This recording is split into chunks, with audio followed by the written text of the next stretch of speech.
Je suis vraiment contente que M. Michelson Thomas soit nommé directeur général du ministère de la Jeunesse et des Sports et de l'Action civique par le gouvernement.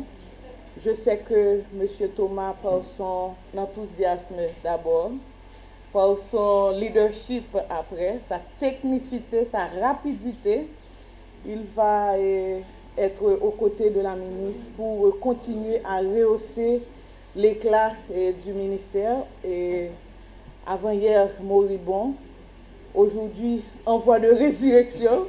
Et demain, je compte avec vous avoir le ministère vraiment tant souhaité. Monsieur Thomas, c'est un plaisir pour moi de vous présenter officiellement comme nouveau directeur général du MJSAC.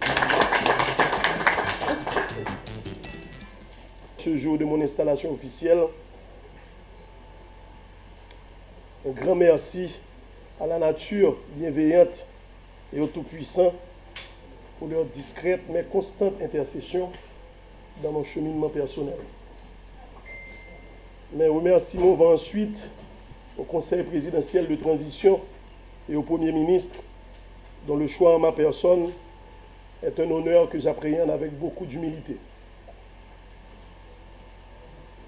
Je tiens également à manifester ma plus profonde reconnaissance à l'égard de la ministre, Mme Niola Lynn Sarah Devalis Octavius, dont la confiance indéfectible à mon égard dès les premiers jours de son investiture, dès les premiers jours, a été un gage de soutien inconditionnel dans le processus et a abouti à ma nomination. En outre, comment ne pas adresser un clin d'œil aux nombreuses relations amicales, sinon privilégiées, dont la modestie et l'abnégation empêchent toute citation individuelle, mais dont l'importance de cette issue ne saurait être sous-estimée. Chers collègues et amis, je retrouve avec confiance un environnement familier, des sourires connus, un peu altérés par le temps et par les cheveux blancs, qui, je pense, ont ajouté une sagesse supplémentaire au visage. Aux nouvelles têtes, je tiens à leur assurer d'une constante. Vous trouverez en moi d'abord un serviteur ouvert, à l'écoute de vos remarques et de vos suggestions. Ensuite, un directeur général soucieux de vos préoccupations, autant que la bonne marche de l'institution, résolument engagé aux côtés de la ministre, comme elle vient de le souligner, dans la mise en œuvre de l'agenda du gouvernement pour le secteur en ces temps difficiles. La résistance au changement, si elle est palpable et compréhensible dans les rapports professionnels liés à toute aventure commune, ne sera qu'en notre cas qu'éphémère, car je connais vos capacités, messieurs les directeurs, les sous-directeurs, les coordonnateurs, les chefs de service, préoccupés surtout par la bonne marche de l'institution. Je connais votre dépassement au profit des jeunes et des sportifs qui attendent des signaux concrets de l'État relativement à la prise en charge de leur quotidien et de leur avenir.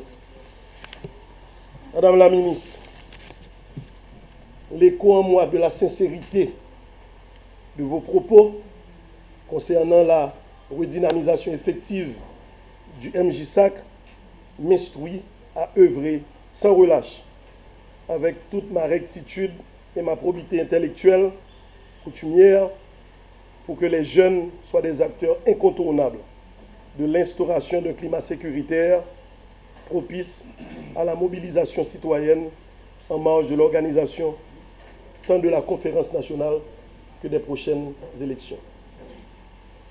Aussi, sous le sceau de compromis fondateur, invité-je la presse, les partenaires du mouvement sportif et associatif, en Haïti tant qu'à l'étranger, ainsi que ceux de la société civile et de la solidarité internationale,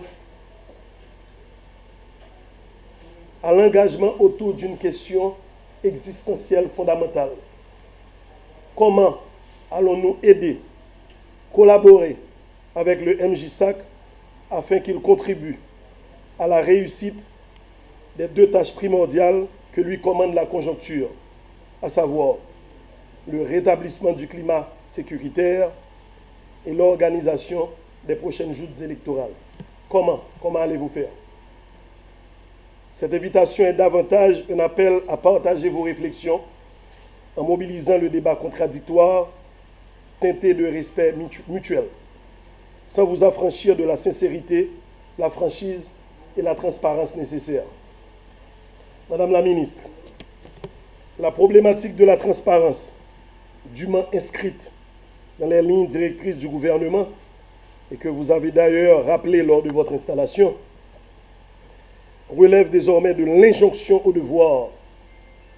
Vous pouvez compter sur ma pleine détermination dans le cadre de cette lutte contre les pratiques répréhensibles et dans laquelle je vous sais résolument engagé.